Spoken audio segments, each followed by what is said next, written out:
void sang its ancient song as Lyralei's sleek scout vessel drifted through the darkness between stars. Her elongated fingers danced across the wraithbone controls, coaxing the ship's spirit through the final approach to Kharis Prime. The planet hung before her like a diseased eye, its surface a mottled brown and grey that spoke of lifeless stone and bitter winds. Lyralei had been a pathfinder for over 3 centuries. The farseers of Craftworld Alatok had seen shadows in the skein of fate, dark ripples that originated from this forgotten world at the edge of Imperial space. The visions had been fragmented, unclear, but they all pointed to the same terrible possibility. The dead were stirring. She activated the ship's advanced sensor arrays, her keen eyes scanning the data streams that flowed across her retinal display. The planet's surface was largely barren, scarred by ancient geological upheavals that had left it unsuitable for major colonization. Yet the sensors detected signs of human activity in the northern hemisphere, concentrated around what appeared to be a mining operation. The readings were small, perhaps a few hundred souls at most, but their presence complicated matters considerably. Lyralei's lip curled in distaste. The Monkey, as her people called humans, had an unfortunate tendency to stumble into dangers they could not comprehend. Their short lives and shorter memories made them dangerously ignorant of the galaxy's true threats. If the Necrons were indeed stirring beneath Kharis Prime's surface, the human miners would be the first to suffer their wrath. The Pathfinder adjusted her course, bringing her vessel into a high orbit that would allow her to observe the mining settlement without being detected. Her ship's stealth systems were among the finest in the galaxy, incorporating technologies that the Imperium could barely dream of. To their primitive sensors, she would appear as nothing more than a minor gravitational anomaly, if she appeared at all. As Kharis Prime grew larger in her viewport, Lyralei began her preparations. She donned her Pathfinder armor, its advanced materials providing both protection and stealth capabilities. The suit's chameleon circuits would help her blend into her surroundings, while its sophisticated sensor suite would keep her aware of threats from all directions. Her Ranger long rifle was secured across her back, its sleek form a masterwork of Eldari engineering that could punch through ceramite at incredible distances. At her belt hung her collection of grenades and her shuriken pistol. She checked her equipment one final time, running through the mental disciplines that had kept her alive through countless missions. The ship's spirit chimed softly, indicating that her orbital insertion was complete. Through the viewport, Lyralei could see the mining settlement clearly now. It was a rough collection of prefabricated structures clustered around a massive excavation site. The miners had dug deep, creating a wound in the planet's surface that stretched down into darkness. Even from orbit, she could see the heavy machinery working tirelessly, carving ever deeper into the bedrock. A chill ran down her spine as she studied the excavation. The Necrons had once ruled this galaxy, and their tomb worlds were scattered across thousands of systems. They had slept for millions of years, waiting for the proper conditions to awaken and reclaim their ancient empire. If the miners had broken through into a tomb complex, they had already sealed their fate. Lyralei programmed her ship to maintain its position and began the process of atmospheric entry. The scout vessel's hull grew warm as it cut through Kharis Prime's thin atmosphere, its advanced materials dispersing the heat without creating the bright trail that would betray her presence.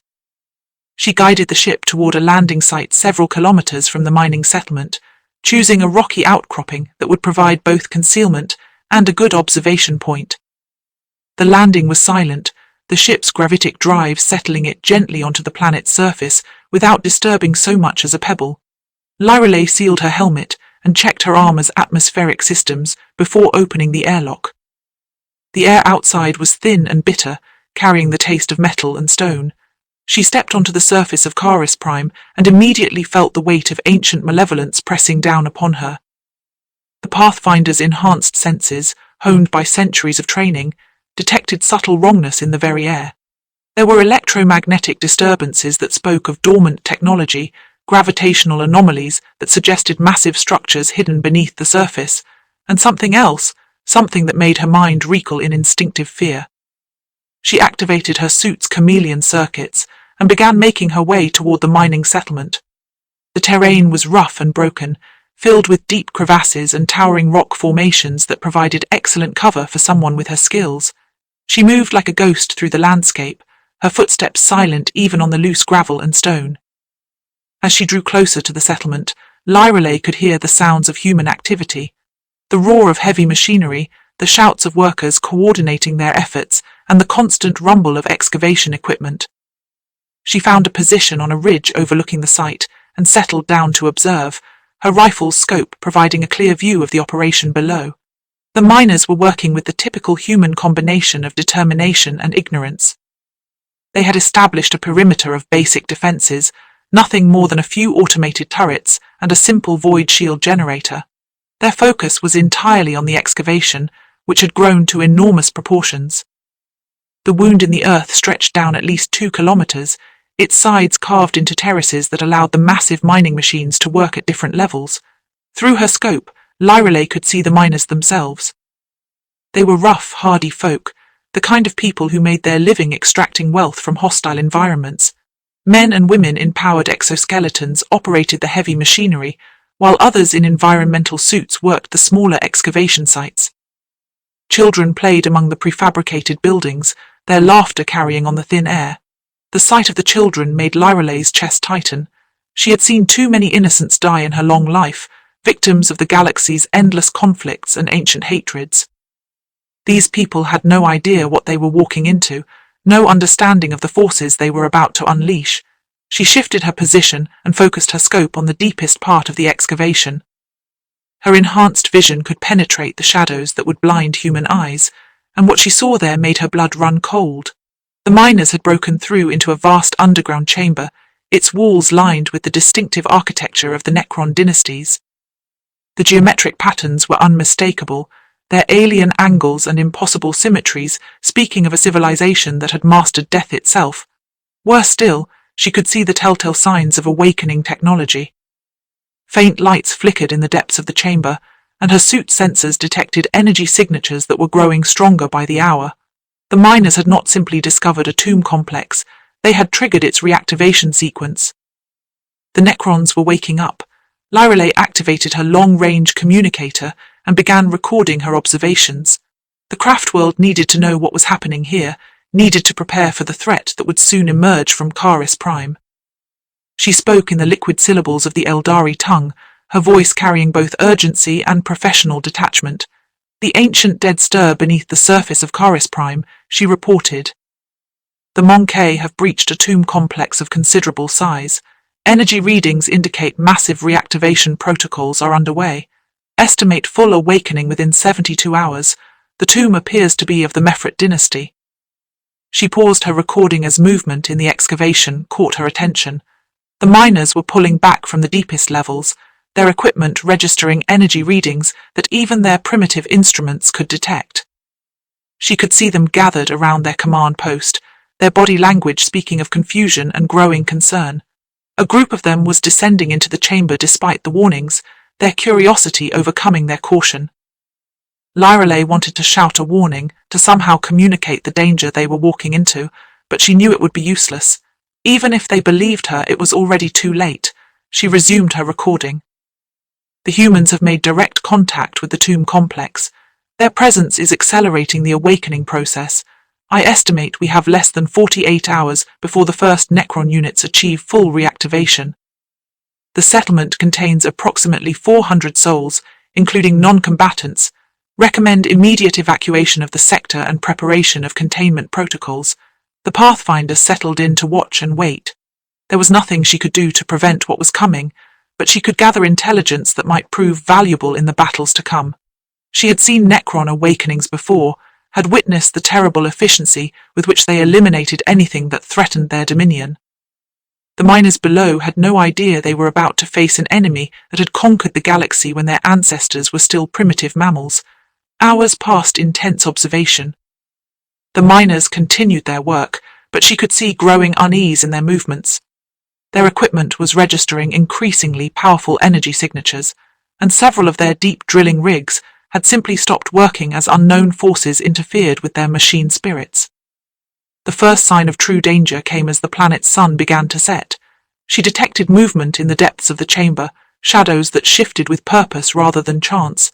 The awakening was beginning in earnest. She activated her communicator again. The reactivation process has begun.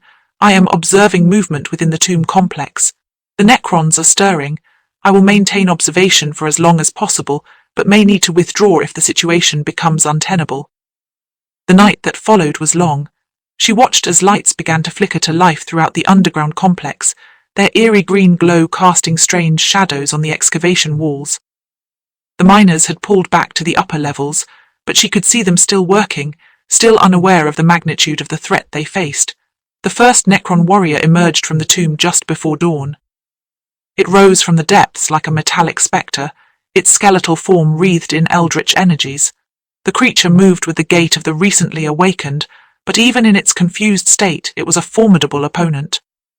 Its Gauss rifle swept the excavation site, and Lyralei could see the terror in the miners' faces as they realized they were no longer alone. The shooting started moments later. The miners opened fire with their industrial equipment and the few military-grade weapons they possessed, but their efforts were pathetically inadequate. The Necron warrior's living metal body absorbed the impacts without significant damage, its form already beginning to repair itself even as it took fire. More warriors began emerging from the tomb, their number growing with each passing minute. They moved with increasing coordination as their neural networks came online, their tactical protocols adapting to the situation they found themselves in. The miners' defensive positions were analyzed and systematically destroyed. Lyralei found herself torn between her mission and her conscience. Her duty was to observe and report, to gather intelligence that would help her people prepare for the coming storm. But watching the slaughter of innocents, even Monkey innocents, went against every instinct she possessed. She made her decision when she saw a group of children running from one of the collapsing buildings. The Necron warriors were advancing through the settlement, their Gauss weapons reducing everyone in their path to atomic dust. The children would be dead within minutes unless someone intervened. The Pathfinder took aim with her long rifle and squeezed the trigger. The advanced energy bolt punched through the first Necron's head, sending it toppling backward. The creature would regenerate within minutes, but the distraction gave the children time to reach a more secure position. Her shot had revealed her position, and immediately several Necron warriors turned their attention toward her ridge. Green beams lanced upward, carving through the stone where she had been lying. But Lyralei was already moving, her armor's chameleon circuits helping her blend into the rocky landscape as she sought new cover. She continued her harassment campaign, picking off individual warriors when the opportunity presented itself. Her shots were precise and devastating, each one carefully aimed to cause maximum disruption to the Necron advance, but she knew she was fighting a losing battle. For every warrior she disabled, 2 more emerged from the tomb complex. The settlement's defenses collapsed within an hour and the automated turrets destroyed. The surviving miners tried to reach their transport vehicles, but the Necrons had anticipated this move and positioned themselves to block all escape routes. Lyralei watched in horror as the massacre unfolded. The Necron warriors showed no mercy, no hesitation in their systematic extermination of every living thing in the settlement. Men, women, and children fell before their advance, their bodies dissolving into component atoms under the alien weapon's terrible power. She tried to save as many as she could, using her superior mobility and stealth capabilities to create diversions and confusion in the Necron ranks. Her grenades disrupted their formations, and her rifle fire kept them from coordinating their attacks effectively. But there were simply too many of them, and more were emerging from the tomb with each passing moment. The Pathfinder's heart sank as she realized the true scope of what was awakening beneath Kharis Prime.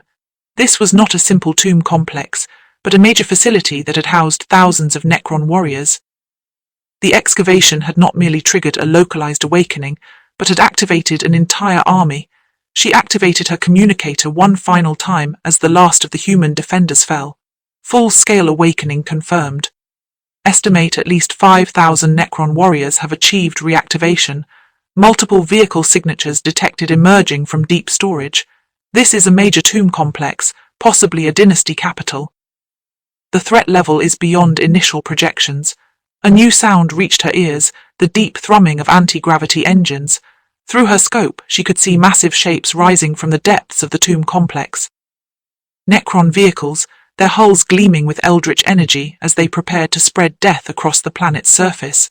The first of the vehicles to emerge was a doomsday ark, its primary weapon already beginning to charge. The massive cannon was designed to level cities, to reduce entire armies to radioactive dust.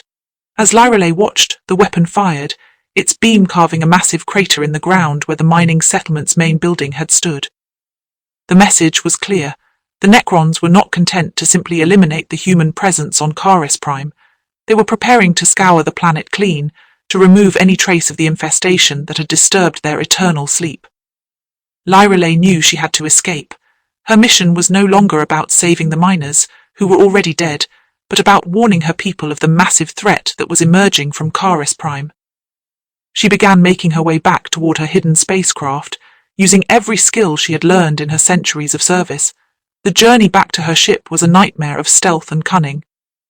The Necrons had spread out across the landscape, their sensors sweeping for any sign of remaining life. She had to avoid their patrols while navigating the broken terrain, using her armor's advanced systems to mask her heat signature and electromagnetic emissions. Several times she came close to detection. A group of immortals passed within meters of her hiding spot, their targeting systems scanning the area where she crouched motionless among the rocks. A tomb spider's repair scarabs investigated the area where she had been forced to eliminate a wandering warrior, their mechanical minds analyzing the evidence of her passage, but her training served her well. She moved like a ghost through the Necron lines, her presence barely disturbing the air around her. When she finally reached her ship, she was exhausted but undetected. The vessel's machine spirit welcomed her back with a soft chime, its systems already preparing for immediate departure. As her ship lifted off from Kharis Prime's surface, Lyralei took one last look at the devastation below. The mining settlement was gone, reduced to a smoking crater surrounded by the geometric patterns of Necron construction. The tomb complex had fully awakened, its ancient technologies transforming the landscape into something that resembled their original designs. She activated her ship's long-range communicators and began transmitting her full report to Craftworld Alatok. The message would take weeks to reach her people, but every detail she had observed would be crucial in preparing their response to this new threat. The Necrons of Kharis Prime were not content to remain on their tomb world, she realized. The awakening of this tomb complex represented a threat to every inhabited world within a dozen light years. As her ship accelerated toward the system's edge, Lyralei began planning her next moves. The Craftworld would need time to prepare its response, time to gather the warriors and resources necessary to contain this threat. She would need to establish observation posts on the neighboring systems, to track the Necrons' movements and provide early warning of their expansion. The escape through the outer system was tense but uneventful. The Necron forces were still consolidating their position on Kharis Prime, not yet ready to project their power beyond the planet's surface. But she knew this respite would be temporary. Once they completed their awakening protocols and restored their full capabilities, they would begin their expansion across the sector. She set course for the system's edge, where she could safely engage her ship's webway drives and begin the journey back to Craftworld Alatok. The webway was an ancient network of tunnels through space that allowed Eldari vessels to travel vast distances without entering the nightmare realm of the warp. It would take her home safely, but not quickly enough to prevent the catastrophe that was now inevitable. As Kharis Prime dwindled behind her, Lyralei composed her final report. The awakening of the Necron tomb complex represented a fundamental shift in the sector's balance of power. The human settlements that dotted the neighboring systems would fall quickly once the Necrons began their expansion. The Orc enclaves that had established themselves on several worlds would provide more resistance, but even they would eventually succumb to the ancient technology and implacable will of the Necron dynasties. Her own people would need to choose their response carefully. Direct confrontation with a fully awakened Necron tomb complex was rarely successful, even with their advanced technology and psychic abilities. The webway portal opened before her ship, creating a tunnel through the very fabric of space-time. Lyralei guided her vessel into the portal, feeling the familiar sensation of displacement as she entered the ancient network. The journey through the webway gave her time to process what she had witnessed. The miners on Kharis Prime had been innocent victims, guilty of nothing more than the misfortune of choosing the wrong world to exploit. Their deaths weighed heavily on her conscience, despite her knowledge that she could not have saved them. But their sacrifice had not been entirely in vain. The intelligence she had gathered would help her people prepare for the coming conflict. The Necrons' awakening patterns, their tactical doctrines, their technological capabilities. All of this information would be crucial in the battles to come. She thought about the children she had seen in the settlement, their laughter cut short by the inexorable advance of the Necron warriors. The galaxy was full of such tragedies, innocents caught in the crossfire of ancient conflicts they could never understand.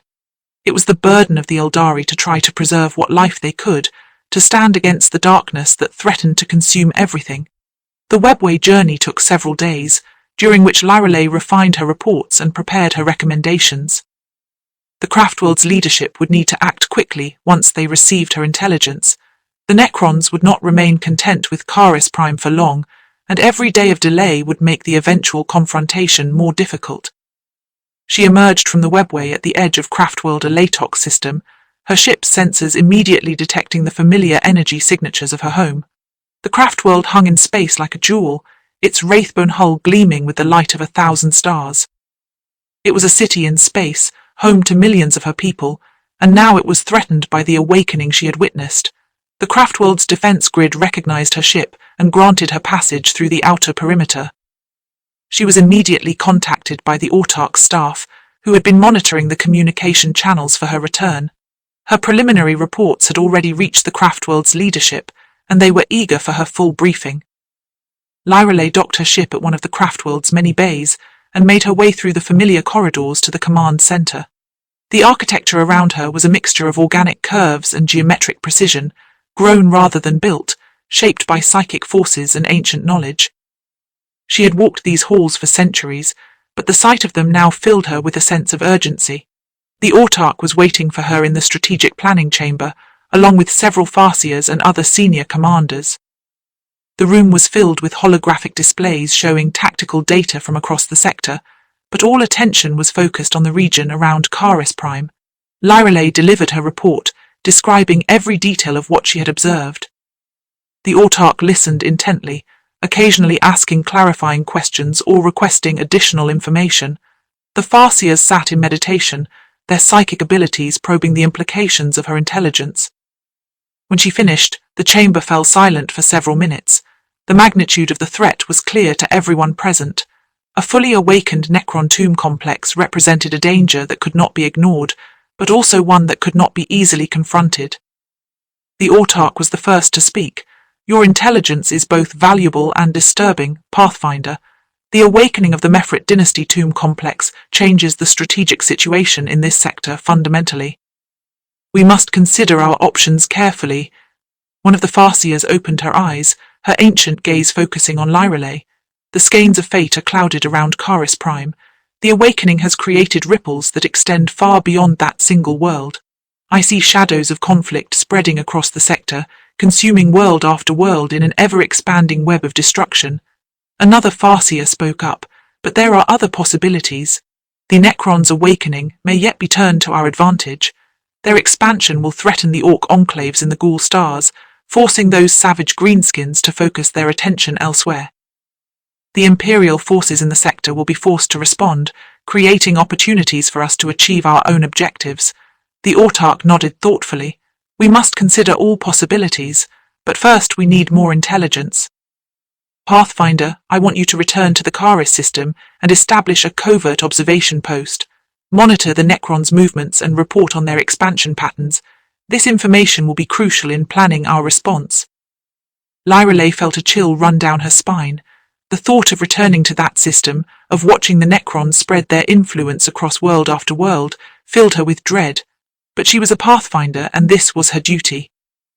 "I understand, Autarch, but I recommend we also begin preparing evacuation protocols for the civilian populations in the threatened systems. The Necrons will show no mercy to non-combatants, and many of those worlds contain populations that could be relocated to safer regions." The Autarch's expression was grim. "The Monkey colonies in that sector are not our responsibility, Pathfinder.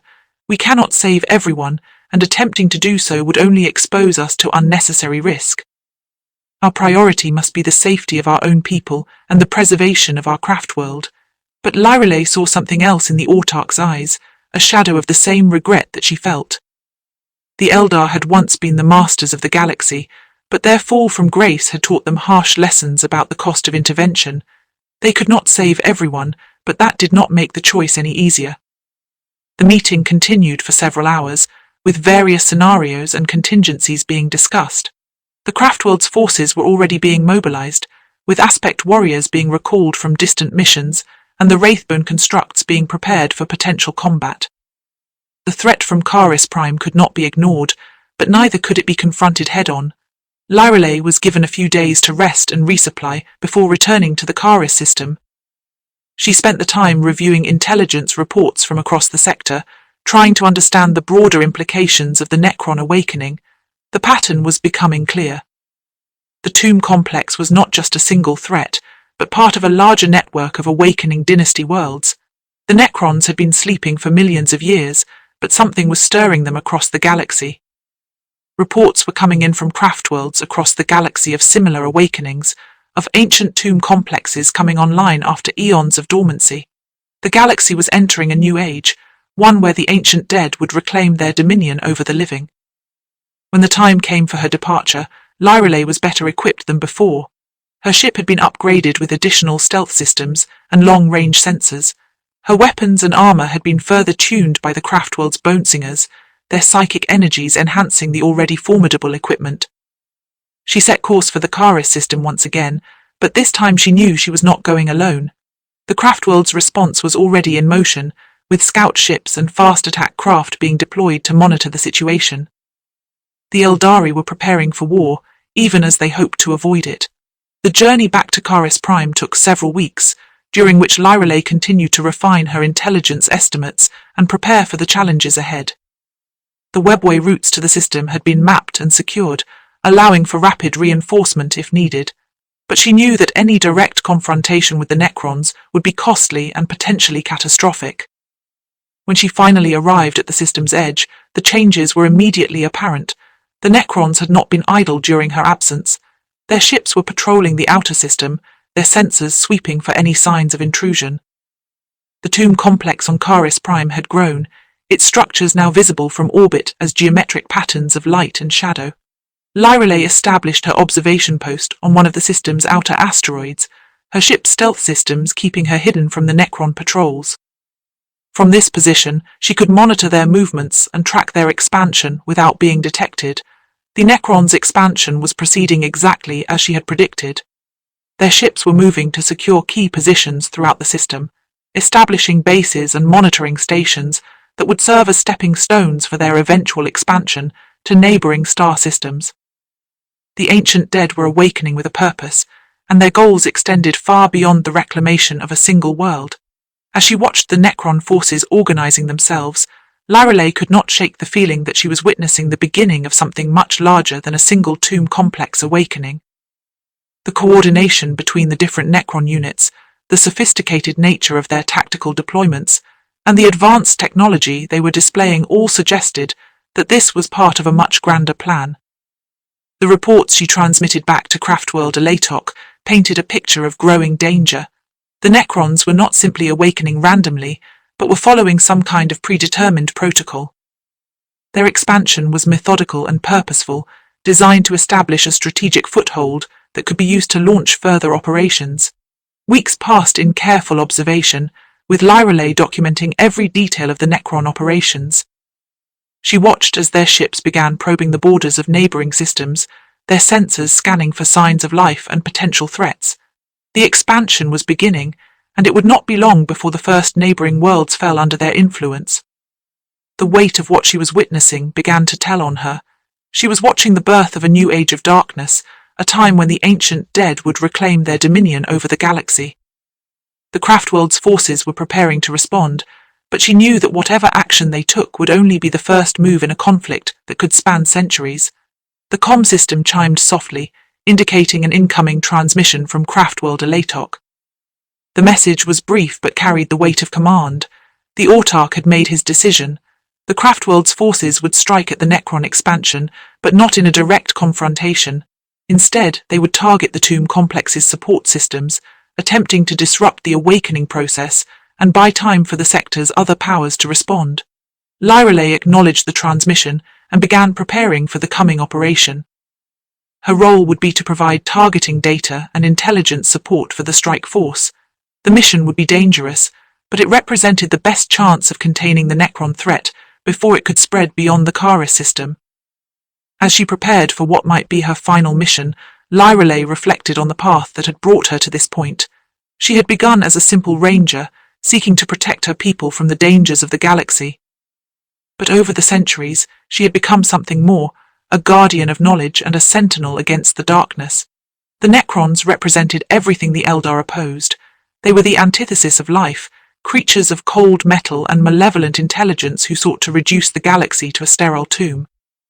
The coming conflict would test not just her skills as a warrior, but her commitment to the principles that had guided her people for millennia. The strike force would arrive within days, and with it would come the first real test of the Craftworld's response to the Necron awakening.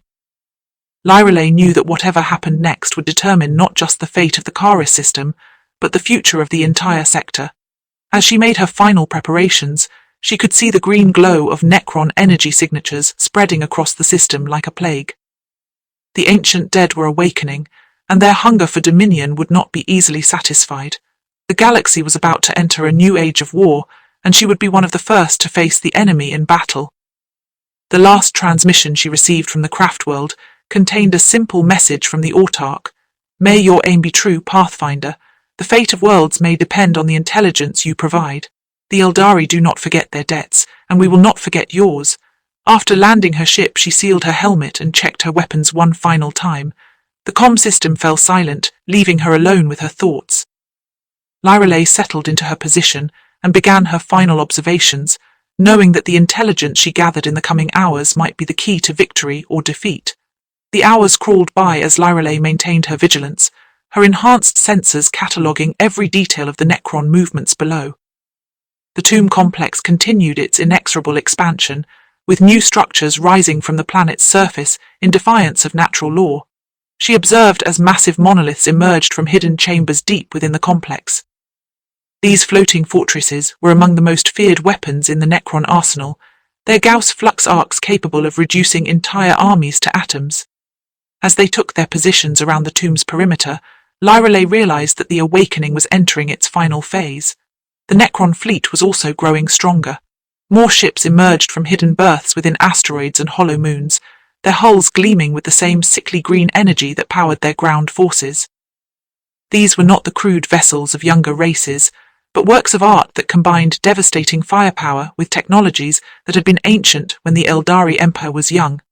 A new transmission reached her from the approaching strike force. The Eldari fleet was still hours away, but their Farseers had been monitoring the situation through their psychic abilities. The message was terse but carried undertones of growing concern. The awakening was proceeding faster than their most pessimistic projections had predicted. Lyralei adjusted her position and focused her attention on a new development. The Necrons were beginning to construct what appeared to be a massive communications array, its crystalline structures reaching high into Kharis Prime's thin atmosphere. The purpose was clear. They were preparing to contact other tomb worlds, to coordinate their awakening across the sector and beyond. The implications were staggering. If the Necrons succeeded in establishing communications with their sleeping brethren, the awakening would spread like wildfire across the galaxy. Tomb worlds that had slumbered for millions of years would stir to life, adding their strength to the growing horde. The galaxy would face not just one awakened dynasty, but dozens, perhaps hundreds. She transmitted this intelligence immediately, knowing that it would fundamentally alter the strike force's mission parameters. The communications array had become the primary target, more important than any individual unit or structure. Its destruction might not stop the awakening on Kharis Prime, but it could prevent the catastrophe from spreading to neighboring systems. The response was quick. The Autarch had received her intelligence and was adjusting the battle plan accordingly. The strike force would focus its efforts on destroying the communications array, while secondary elements targeted the tomb's power generators. It was a desperate gamble, but their only chance of containing the threat. As she waited for the attack to begin, Lyralei found herself thinking about the miners who had started this catastrophe. They had been seeking prosperity in the depths of an alien world, never suspecting that they were digging their own grave. Their deaths had been meaningless in the grand scheme of galactic politics, but they represented something important, the fragility of life in an uncaring universe. The Eldari understood this fragility better than most. Their own fall from grace had taught them that even the mightiest civilizations could be brought low by their own hubris. The Necrons had once ruled the galaxy, but they had paid a terrible price for their dominion, trading their souls for immortality and their flesh for living metal. A new alert chimed in her helmet display. The Eldar strike force had arrived at the system's edge and was beginning its approach. The ships moved like phantoms through the void, their advanced stealth systems keeping them hidden from Necron sensors. But Lyralei knew that their concealment would not last long once the attack began. The first wave consisted of Shadow-class cruisers, their sleek hulls bristling with pulsar lances and bright lance batteries. These vessels were the scalpels of the Eldari fleet, designed to strike with precision at critical targets before fading back into the void. Behind them came the heavier Eclipse-class cruisers, their wraithbone hulls reinforced to withstand the inevitable counterattack. Lyralei's role in the coming battle was to provide real-time targeting data for the strike force. Her position gave her a perfect view of the tomb complex, and her advanced sensors could penetrate the energy fields that protected the most critical structures. The success or failure of the mission might depend on her ability to identify the right targets at the right moment. The attack began at the moment of the planet's dawn, when Kharis Prime's weak sun cast long shadows across the tomb complex. The Eldar ships struck like lightning, their weapons reaching out across the void to savage the Necron positions. Pulsar lances carved through the geometric structures, while bright lances targeted the emerging monoliths. The communications array was the primary target, and the Eldari focused their fire accordingly. Lance batteries and torpedo salvos converged on the crystalline structure, their combined firepower sufficient to level a city. But the array was protected by powerful void shields and living metal construction that absorbed and redirected much of the incoming energy. Lyralei watched as the battle unfolded. The Necron response was swift and devastating. Gauss particle whips reached out from hidden installations, their beams seeking to trap and destroy the attacking ships. Tesla destructors sent arcs of energy dancing through the void, creating a deadly web that the Eldar vessels had to navigate.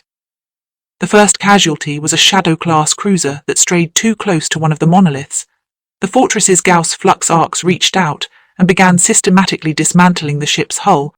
The vessel's crew fought desperately to escape, but the Necron weapon was relentless in its destruction. Lyralei transmitted targeting data as fast as her sensors could process it, identifying weak points in the Necron defenses and highlighting priority targets for the strike force. Her information allowed the Eldari ships to concentrate their fire more effectively, but the tomb complex's defenses were formidable and well coordinated. The communications array continued to resist the assault, its structure reforming almost as quickly as it was damaged. A new threat emerged as Necron ships began launching from hidden berths within the tomb complex. These vessels were smaller than the Eldar cruisers, but packed with advanced weaponry and defensive systems. The space battle intensified as the two forces clashed in the void above Kharis Prime. Eldar vessels danced through the crossfire, their superior speed and maneuverability allowing them to avoid much of the incoming fire. But the Necron ships were relentless, their Gauss cannons and particle whips creating deadly kill zones that claimed several more Eldar vessels. Lyralei found herself in an increasingly precarious position as the battle raged overhead. Debris from destroyed ships was raining down on the planet's surface, and several Necron patrols had been dispatched to investigate the source of the targeting data that was proving so effective against their defenses. She was forced to relocate twice as Necron destroyers swept the area with their enhanced sensors. These floating weapons platforms were among the most dangerous individual units in the Necron arsenal, their obsession with destruction making them relentless hunters. The strike force commander transmitted a new set of orders. The communications array was proving too resilient to destroy with conventional weapons, but the Eldari had identified its power source deep within the tomb complex. A precision strike by elite units might be able to sever the array's connection to the main power grid, effectively neutralizing it without requiring its physical destruction. The mission would require someone to penetrate the tomb complex itself, to navigate the labyrinthine passages and deadly defenses that protected its most vital systems. It was a suicide mission in all but name, but it represented their best chance of preventing the awakening from spreading beyond Kharis Prime. Without hesitation, Lyralei volunteered for the assignment. Her skills as a Pathfinder made her uniquely qualified for the infiltration mission, and her knowledge of the tomb complex's layout would be invaluable in navigating its defences. The strike force commander accepted her offer, though she could hear the reluctance in his voice. The insertion would be carried out by a fast attack craft that would deposit her near the tomb's entrance before immediately withdrawing. She would be on her own from that point forward, with no possibility of extraction until the mission was complete. The odds of survival were minimal, but the stakes were too high to consider personal safety. Lyralei made her final preparations as the extraction craft approached her position. She checked her equipment one last time, ensuring that every weapon and tool was ready for the challenges ahead. The extraction was carried out under fire, with Necron destroyers converging on her position as the Eldar craft descended. The pilot demonstrated exceptional skill, weaving through the crossfire while maintaining enough stability for her to board. The journey to the tomb complex was a nightmare of evasive maneuvers and defensive fire. The Eldar pilot pushed his craft to its limits, using every trick in his repertoire to avoid the increasingly dense defensive fire. They were hit twice, minor damage that nonetheless sent alarm signals screaming through the cockpit. The insertion point was a breach in the tomb's outer wall created by the ongoing bombardment. The pilot brought his craft in low and fast, giving Lyralei barely seconds to disembark before pulling away. She hit the ground running, her armor systems already adapting to the alien environment within the tomb complex. The interior of the Necron tomb was a maze of corridors and chambers, their walls lined with the same hypnotic patterns that decorated the exterior. The air was thick with energy discharges and the hum of ancient machinery. The green lighting cast eerie shadows that seemed to move with malevolent purpose. She began making her way toward the tomb's power core. Her route had been planned based on the sensor data she had gathered during her observation, but the reality of navigating the complex proved more challenging than anticipated. The first Necron patrol she encountered was a squad of warriors accompanied by a cryptek, their leader's staff crackling with arcane energies, their sensors sweeping consistently for any sign of intrusion. She held perfectly still as they passed, her armor keeping her invisible against the tomb's metallic walls. The deeper she penetrated into the complex, the more active the defenses became. Scarab swarms skittered through the corridors, their mechanical minds programmed to detect and eliminate any foreign presence. The power core was located in the tomb's deepest chamber, protected by multiple layers of security and defensive systems. As she approached the final corridor, Lyralei encountered the most dangerous guardian of all, a Lich Guard. The elite warrior stood motionless at its post, but she knew it would react instantly to any threat. She had one chance to neutralize the guard before it could raise the alarm. She took careful aim, compensating for the weapon's weight and the strange gravitational fields that permeated the tomb. The shot was perfect, striking the Lich Guard in the center of its torso and sending cascades of energy through its living metal body. The creature staggered but did not fall, its systems already beginning the repair process. She fired again, this time targeting the warrior's head, and was rewarded with the sight of the guard collapsing in a shower of sparks. The power core chamber was a vast space filled with impossible architecture and pulsing energy conduits. At its center stood the tomb's primary reactor, a sphere of contained stellar fire that provided power for the entire complex. The communications array's power feed was clearly visible, a massive conduit that carried energy from the core to the surface installations. Lyralei placed her charges. The explosives were specially designed to disrupt Necron technology, their quantum destabilizers capable of creating cascade failures in living metal systems. The withdrawal was even more dangerous than the insertion had been. Alarms were sounding throughout the complex as the Necrons detected the threat to their power systems. Warriors poured into the corridors, their Gauss flares sending deadly beams in every direction. She used her mobility and superior training to stay ahead of the pursuit, but she could feel the net closing around her. A destroyer appeared in the corridor ahead of her, its multiple arms ending in various weapons of destruction.